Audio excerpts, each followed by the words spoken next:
It's just that when you sit and you talk to him, you can see it behind the eyes, you know.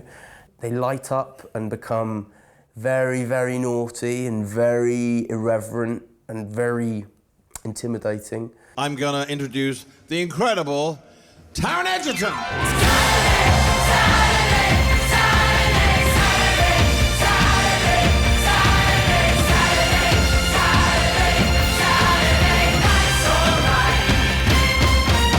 Cool. Taron. Hello, mate. Nice to talk to you. Nice to talk to you. So, when was the moment that you were convinced that you could play Elton? Because I know there was a lot of process of a lot of other people making that decision, but for you, where was that moment? I don't know. I think I'd been looking for an opportunity where I could sing.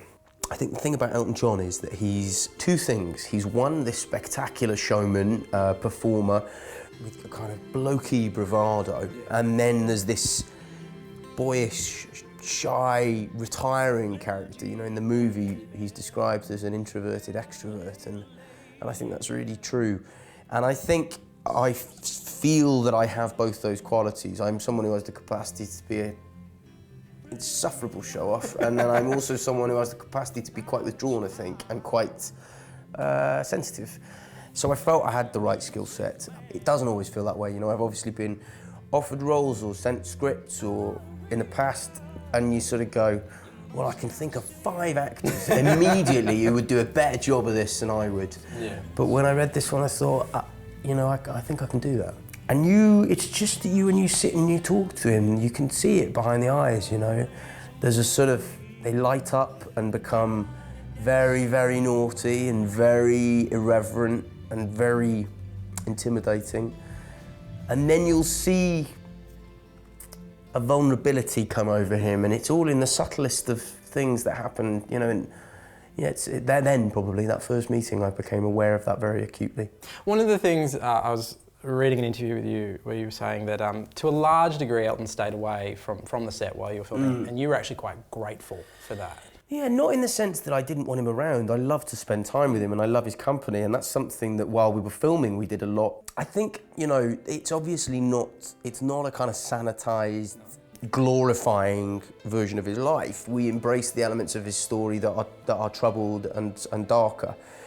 And I think to try and portray those with integrity would be quite hard if he were watching me do it, because I wouldn't want to upset or offend him. Yeah, of course. Now, you know, you put your trust in the director and the filmmaking team to know that when it's all put together, it will all work and that it will still be a glorious celebration of who he is. But you have to have those stepping stones of adversity and bad behaviour and troubled moments. But I would have found those harder to portray had he been watching, I think. For you, like, because what's interesting about this film is, like, it's not the first time you've sung on camera, obviously, but it's the biggest demonstration of it. Absolutely, yeah. What are the next hurdles in terms of the skills that you want to show that you have? Is there something else that you want to show that you can do? I think, you know, when people are best creatively, they are doing something that they maybe haven't really done before. And that slight fear of, not fear of failure, but just that uneven ground, that navigating something you haven't done before, it makes you sparky, it makes you present, it makes you very engaged. So I suppose I want to do things that make me feel slightly outside of my comfort zone. So you like the song then? Not quite as much as the singer. I'd like to play someone really unsympathetic at some point. I'd like to play a real snake at some point. Why is that fun? Why does that appeal? Because I think the appeal for me is always in playing people who have a really different emotional, psychological setup from who I am. I think I'm better when I'm kind of out of my box a little bit. I like things with a bit of flair. Yeah, I do. That's the vain bit of me. I don't think that's vain. I mean, maybe not. I mean, it's all about entertainment. That's right. You're in showbiz. So I think that's good to have that, right? You know.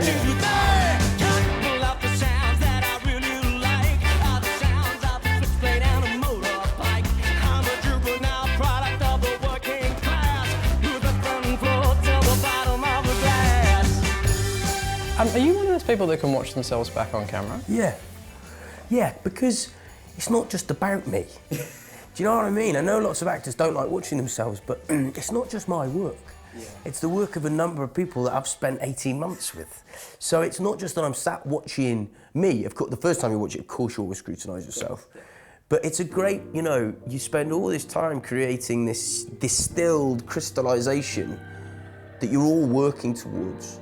You know, of course, that's not to say I don't watch it and go, oh, why'd you do that? Or, oh my, look at that snot up your nose. You know, there's things that bother me, and you do self-flagellate, but the great thing about cinema is that it's a bunch of people who all do different things very well, coming together to create something they couldn't do on their own.